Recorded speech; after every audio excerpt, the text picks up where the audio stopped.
at the end of the day isn't our investors, but it's the companies that buy our companies from us. So it's other PE firms, strategics that actually end up buying the companies.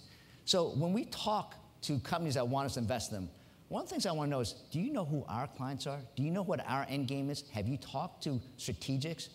Do you have relationships with them? Because if you have a relationship with these strategics already, when we invest in you, we already have a leg up on saying, hey, here's a great opportunity for us to exit out of this company.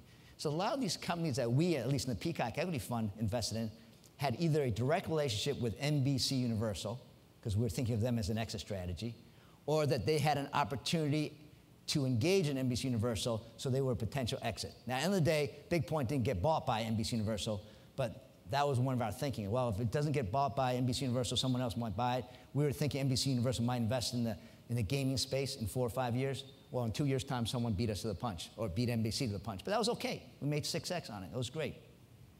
So understand who the end game exit customers are of the PE firms.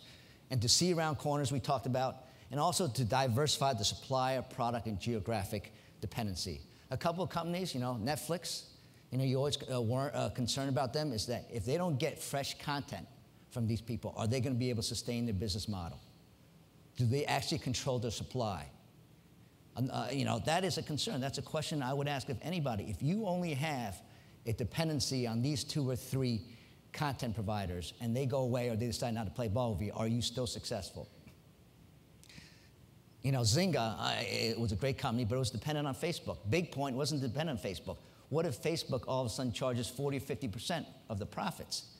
Can you survive? Do you have one supplier or one distribution channel that totally could change your game? If you do, then that's a risk as well. So diversifying supplier, product, and geographical diversity, I think, is also a key. So that's secret number 3. Secret number 2, okay, oops, I don't hear that. Understand the language of your investor, right? As an investor, and I know Dan from the Wix Group, Dan Kordick, also understand, we talk a different language generally. We talk the language of finance, right? When we were at GE Capital, we talk about finance almost every single week. What is the opportunity? What's the growth? What's the projection? When I went to NBC News, they're talking information all the time. They're talking information, the latest news, what's going on in the presidential election, which is great. But if you're looking for how to engage an investor, speak their language, right? You go to a different country, speak their language. Go to Asia, speak Chinese or Japanese. You go to Latin America, you speak Portuguese or Spanish. Talk to a media investor, any investor, speak their language, the language of business called finance. Do not leave the financial discussion to your CFO, because what makes me worried is, hey, when there comes to be a financial decision, who's going to make the final call? The CEO. The CFO is not going to be able to make the final call, so I want to talk with the person that's going to make the final decision and understand and are committed to their financial plan. Hockey stick financial plans don't work, which is, we're not making a lot of revenue now, but you'll hit a home run out of the park, in 4 or 5 years. We would love to hit home runs out of the park, but we don't want to plan based on that. We want to plan based on hitting singles and doubles, and if we hit a home run, that's great. Have a reasonable base plan, but also a downside case, all right? A downside case saying, what if the market turns? Show frugal management of costs and overhead and have an exit strategy. What if everything goes bad? What if a competitor comes in? What if Facebook or Google or Apple comes in and takes over your market? What is your exit strategy? And then finally, the reputation of other financial backers and partners is key. I was talking to a bank last night who says, we would do so much more lending if one of the financial venture capital investors was X. And it was the same venture capital investor that we believed in the Peacock Equity Fund.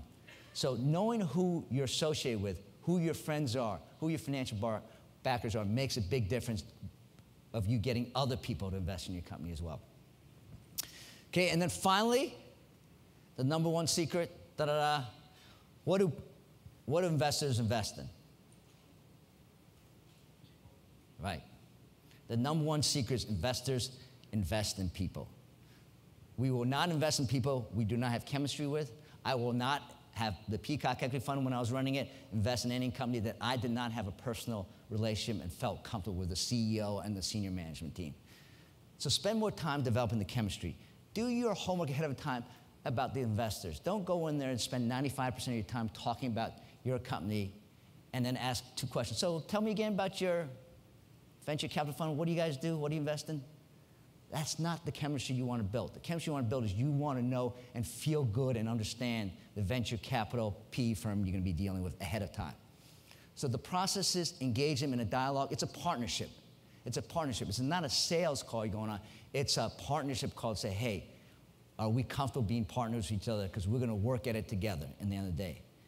And build a personal brand for yourself. Well, these days, the first thing you do is, what do you do when you have a meeting with someone to find out about them? What do you do? You Google them, right? Have a reputation that precedes yourself. Have a reputation when someone Googles you, they know about your successes, not about your local speeding tickets, right? Make sure your personal brand is pristine. And I tell my kids, I've got 4 kids, I tell them it starts today. It doesn't start when you're 21, 25. Your brand starts today in this new digitally connected world. So how do you do that? I'm going to spend a few minutes just quickly telling you the thoughts. Again, my thoughts are how do you build a personal brand? And I call it my 4 eyes. Not like my 4 eyes when I was younger and I wear contacts now in my reading glasses, but my 4 eyes like the letter I. It's easy to remember. It's simple. Integrity, inclusive, impact, and inspiring. Have integrity, be inclusive of others, make an impact, inspire everybody around you. So the first I, integrity, it's not just ethics. A lot of people think of integrity as ethics. No, ethics is a given. It's about being honest and authentic, accurate, reliable, and loyal, which means if you're going to pick up the phone, it's everything you do. If you're going to tell someone you're going to call them back in 5 minutes, how many times do you really call them back in 5 minutes? Or do you say, sorry, I got tied up, or make excuses, sorry, my boss came in? Don't tell people you're going to call them back in 5 minutes unless you're 100% sure you're going to call them back in 5 minutes. If you're not 100% sure you're going to call them back in 5 minutes, say, can I call you back later in the day or before the end of the day? What's a good time for you? Because what happens if you lose that credibility, and a lot of my friends sometimes say, I'll call you back in 5 minutes, I'm on to calling someone else because I know I'm not going to wait around 5 minutes because that 5 minutes could be 30 minutes, and I'm not wasting my time waiting by the phone for 30 minutes. So even the smallest thing of telling someone you're going to do something and calling them back, make sure you do that 100% of the time.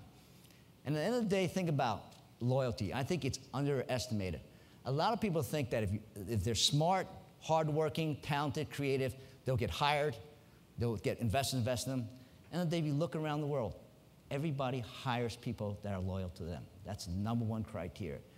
It happens in the sporting world, it happens in the business world. People hire people they know. A lot of people at NBC News left, at NBC